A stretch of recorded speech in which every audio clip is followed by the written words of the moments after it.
meritokrasi sistem yang memang sudah sangat sistematik dan juga tertata dengan sangat baik sejak dari dini. Ya. Kemudian di samping meritokrasi sistem juga competitiveness mereka. Jadi fair competitiveness merupakan kunci yang tidak kalah penting dalam kesuksesan Cina dalam mengelola sumber daya manusianya. Pemerintah memang memerankan peran sangat penting dalam mendesain sejak awal sumber daya manusia dan kemudian meletakkan dalam sebuah inkubator talenta yang kemudian akan menghindari China dalam mismatch talent sehingga leading to the right person at the right place. That's the core. Oke, berarti pemerintah China semacam menghipnotize Chinese untuk terus melakukan pembelajaran tanpa batas, continuous learning. Jadi belajar tidak hanya sebatas formalitas, media untuk mendapatkan ijazah, tapi ya that's their lifestyle. Jadi belajar adalah media untuk mereka sukses, begitu.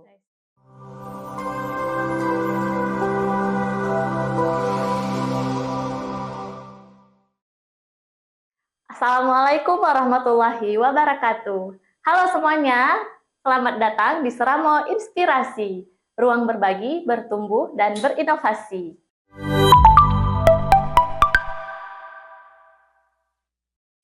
Ya, ini merupakan first official podcast dari Balai Diklat Keagamaan Provinsi Aceh. Di sini kita akan membahas berbagai cerita inspiratif dan juga yang seru pastinya. Dan saya, Rizky Putri Nanda, akan memandu kita semua dalam episode perdana kali ini. Nah, Rakan, karena ini merupakan episode yang perdana, maka kita nggak tanggung-tanggung dong ya. Kita langsung kedatangan tamu yang super spesial nih. Nah, kalau bahasa Acehnya mekutam barang ya. Bersama saya, hintnya dulu, kita kasih hintnya. Bulan Mei kemarin, beliau merupakan salah satu widya iswara dari Balai Diklat Keagamaan Aceh yang terpilih menjadi delegasi resmi Kementerian Agama RI untuk mengikuti seminar on Human Resources and Talent Development Management for Indonesia di Academy for International Business Official atau AIBO di Beijing. Nah, kiban meketam barang, keren bukan? Oke, langsung saja kita sapa narasumber kita yaitu Ibu Dr. Erviati MA. Welcome, Miss. Halo, Assalamualaikum Kak Rizky dan rekan BDK semuanya. Wah, ini merupakan sebuah privilege dan kehormatan buat saya berkesempatan untuk berbagi dan menyapa rekan BDK untuk berbagi pengalaman selama 2 minggu yang lalu di Beijing, China. Ya, alhamdulillah kami seharusnya terima kasih ya Miss karena sudah menyempatkan diri untuk menghadiri podcast ini karena ini luar biasa sesi perdana dan keren sekali ya karena kita dapatnya tamu yang spesial. Miss, gimana sih perasaannya nih terpilih dari sekian ribu ASN Kementerian Agama, Miss terpilih menjadi salah satu delegasi di China kemarin. Satu kata dong, Miss, untuk menggambarkan perasaan Miss. Oke, satu kata ya Kak Rizky. Ya. Cukup satu kata, yakin? Boleh sih. Oke deh, satu katanya mind blowing. Mind blowing. Oke, kata yang tepat untuk menggambarkan betapa saya sangat terkesan dengan bagaimana China mengelola sumber daya manusianya sehingga bisa berada pada ya level yang bisa kita saksikan saat ini. Keren sekali. Baik, berarti kalau kita masuk ke point of view Miss ketika kemarin belajar langsung di negeri tirai bambu, Miss, apa sih kira-kira yang paling menarik dari sistem pengembangan sumber daya manusia yang dilakukan oleh China? Menurut Miss, apa yang paling menarik? Oke, menurut saya first impression-nya ini ada di 2 key factors utama. Kenapa saya menyebutnya 2? Karena ini memang faktor yang merupakan mind blowing tadi, yaitu yang pertama high degree of discipline and punctuality. Jadi ini 2 hal penting yang memang sangat impresif sekali. Selain itu juga beberapa hal yang tidak kalah penting terkait dengan pemanfaatan ekosistem digital dan juga AI dalam berbagai kegiatan, apakah pelatihan yang selama ini kami terlibat di dalamnya ataupun dalam pelayanan publik di China. Kemudian tidak kalah penting juga berkaitan dengan budaya belajar yang sangat continuous learning. Ini merupakan hal yang sangat menginspirasi dan juga membuat saya terkesan, Kak Rizky dan teman-teman semuanya. Berarti kedisiplinan, punctuality ya, Miss, Benar ya. sekali. Terus Miss, menurut Miss Ervi sendiri, apa sih yang menjadi key success atau kunci keberhasilan dari negara China untuk membangun talenta-talenta unggul mereka itu? Apakah dari sisi pendidikannya atau mungkin ada rahasia lainnya? Oke, berbicara rahasia nih, menarik sekali ya bagi kalian yang ingin tahu. Baik, di sini saya akan spill rahasia dapur suksesnya China dalam mengelola sumber daya manusia sehingga bisa sekeren saat ini. Oke, rahasia perdapuran pertama adanya di sistem merit ya. Saya rasa meritokrasi sistem yang memang sudah sangat sistematik dan juga tertata dengan sangat baik sejak dari dini. Ya. Kemudian di samping meritokrasi sistem juga competitiveness mereka. Jadi fair competitiveness merupakan kunci yang tidak kalah penting dalam kesuksesan Cina dalam mengelola sumber daya manusianya. Masih ada yang lain kira-kira? Tentu saja. Peran pemerintah China sebagai sutradara dalam pengembangan sumber daya manusia ini juga tidak kalah penting, di mana pemerintah memang memerankan peran sangat penting dalam mendesain sejak awal sumber daya manusia dan kemudian meletakkan dalam sebuah inkubator talenta yang kemudian akan menghindari China dalam mismatch talent, sehingga leading to the right person at the right place. That's the core. Oke, berarti selain personal juga government-nya fully support. Yes, ya, a lot. Like kemarin berapa lama Miss durasi di sana? 2 minggu. 2 minggu ya. Jadi kan di sana tuh pasti banyak kunjungan dan juga materi di dalam kelas ya. Nah, menurut Miss nih, apa sih yang paling menginspirasi dari sistem pengembangan SDM-nya di China? Wah, kalau pertanyaan apa yang paling menginspirasi is hard question for me to answer karena memang keseluruhan lecture dan field trip ini sangat menginspirasi. Namun di sesi ini saya hanya akan menceritakan beberapa hal mengingat waktu ya. Yang paling mengesankan itu adanya di pelatihan yang dikelola oleh mereka itu sudah memang berbasis AI dan menggunakan high technology devices and AI platform begitu. Jadi kita di sana memang benar-benar disuguhkan dengan pemandangan kemajuan teknologi China dengan berbagai platform teknologi yang sudah high class dan the next level begitu. Kemudian hal yang tidak kalah penting juga berkaitan dengan ini Kak Rizky, HR digitalization system. Jadi pemerintah China sudah mendesain sistem digitalisasi sumber daya manusia. Kita angkat contoh ketika kita berkunjung ke Red Sea Group ya, sebuah perusahaan pengelolaan sumber daya manusia yang memetakan talenta-talenta sumber daya manusia di China sejak dari perekrutan, kemudian pengembangan sumber daya manusia, relasi dengan industri kerja, dan juga nantinya pemetaan laborers. Jadi laborers mapping sudah disiapkan sejak dini sehingga nanti mereka ready to use in the market. Jadi siap dipasarkan ke perusahaan-perusahaan yang relevan gitu. Berarti memang teknologinya udah to the next level. Yes, ya, indeed. Ya, Miss, tapi balik lagi sepertinya mau secanggih apapun teknologinya, kalau ASN-nya masih malas-malasan, sepertinya sama aja bohong ya. Bagaimana sih Miss kiat-kiat dari pemerintah China, cara mereka untuk mendorong ASN agar terus berbenah dan mengembangkan kompetensi diri tanpa ada paksaan? Nah, ini dia rahasianya. Lagi-lagi nih saya akan share beberapa rahasia sukses pemerintah China mengelola SDM. Kali ini terkait dengan budaya belajar. Oke, rekan BDK semuanya.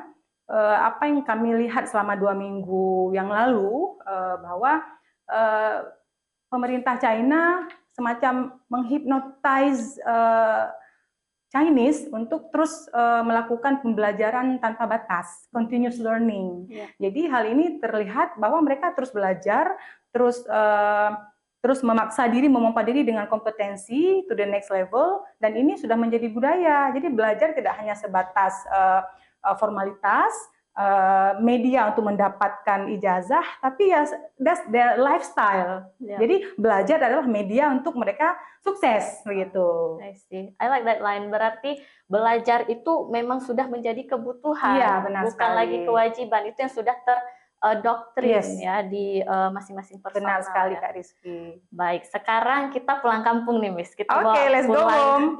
Kita bawa pulang ke Indonesia ya. Konteksnya kalau di Indonesia, Miss, kira-kira apa sih praktik pengelolaan SDM di China yang dapat kita terapkan di Indonesia dengan kondisi kita yang seperti saat sekarang?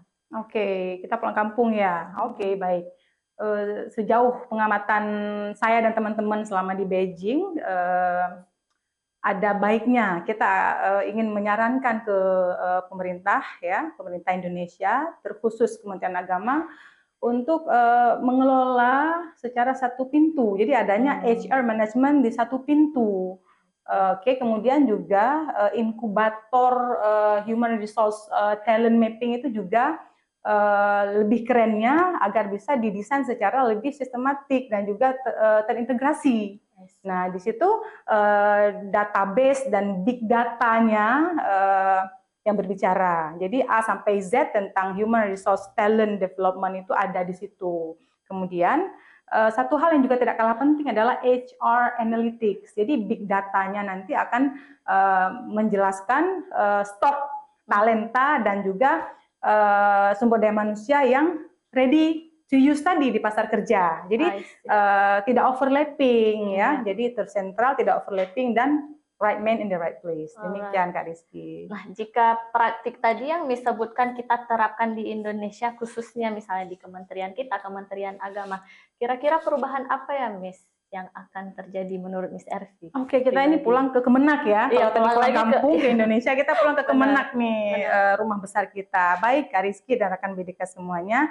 Menurut saya nih, jika human resource management system di China kita bawa pulang kemari, saya membayangkan nih nanti akan adanya sebuah pemandangan baru yang sangat menarik, di mana penempatan sumber daya manusia Kemenak itu akan terjadi secara presisi. Jadi right man in the right place, kemudian pola pengembangan karir juga terbentuk secara full merit, ya, di mana pegawai yang berprestasi nanti akan mendapatkan promosi-promosi jabatan dan juga berkesempatan untuk pengembangan karirnya. Kemudian juga layanan publik keagamaan di Kemenak kita juga nanti akan terlaksana secara lebih sistematik dan juga presisi. Demikian Kak Rizky. Saya dengarinnya aja nih udah optimis sekali nih Miss ya. Semoga aja nanti bisa kita realisasikan ya. Amin. Terakhir Miss untuk sesi ini, kami mau tanya apa dong kiat-kiatnya bagi kami ini dan teman-teman semua teman-teman ASN, kiat-kiat atau pesan-pesan untuk meningkatkan kompetensi di era yang seperti ini. Oke. Terakhir pesan nenek ya Kak Rizky. Baik rekan BDK semuanya. Pesan-pesan sponsor yang dapat saya sampaikan di sini adalah ayo dong wake up ya, wake up from your nightmare and sleep ya, bangun, keluar dari zona nyaman ya, keluar dari zona nyaman, kemudian open your mindset ya, open your mindset dan proaktif dalam melaksanakan tugas tanpa harus diminta. Silakan tawarkan kreativitas kita, tawarkan hal terbaik apa yang kita bisa lakukan untuk pelayanan terbaik di Kemenak tercinta ini. Begitu Kak Rizky. Luar biasa sekali, kita kasih applause dulu ya untuk narasumber kita. Ini daging semua, ini rakan daging semua ini isinya ya. Baik, Miss, last but not least, kita punya segmen ini yang paling seru di podcast kita. Jadi namanya adalah Fast Answer. Ini ala-ala Gen Z ya, kita bermain ala-ala Gen Z meskipun kita bukan Gen Z. Aturannya gampang sekali, Miss. Saya akan bacakan satu pernyataan yang ada pilihannya. Nanti Miss jawab dengan cepat, 1 detik saja. Oke, siap. Are you ready? Here we go. Oke, pertanyaan pertama. Bikin modul pelatihan tebalnya 200 halaman atau bikin infografis interaktif berbasis AI? Infografis berbasis AI dong pasti. Oke. Yang kedua, menghadapi peserta pelatihan yang pasif atau peserta pelatihan yang nanya terus, nggak berhenti? Tentu saja peserta pelatihan yang nanya terus Nanya dong. terus ya. Sip. Yang ketiga, kuliner original Beijing yang unik atau kangen kuah pli? Tetap kuah priu dong Kak Rizky, Kuah ya pli nggak? pride ya. Rekan BDK. Baik, selanjutnya kunci utama sukses karir masa depan itu punya sertifikat internasional atau punya growth mindset, Miss? Growth mindset, titik. Terakhir, Miss, ASN yang malas upgrade skill itu red flag atau core memory? Red flag kuadrat Kak Rizky, Kuadrat. no argues. Jangan ya, no ya, rakan semua.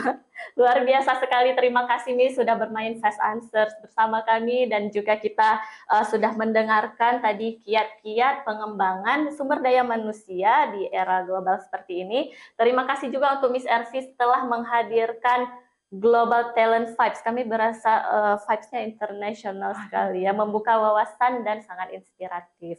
Terima kasih sekali Miss sudah berkunjung ke podcast kita. Semoga nanti kita berjumpa lagi. Terima kasih Miss Ervi. Sama-sama Kak Rizky dan rekan BDK semuanya. Senang sekali berkesempatan untuk sharing beberapa menit di rumah baru, ruang podcast Ramo Inspirasi kita yang keren, super duper ini. Semoga menginspirasi, tetaplah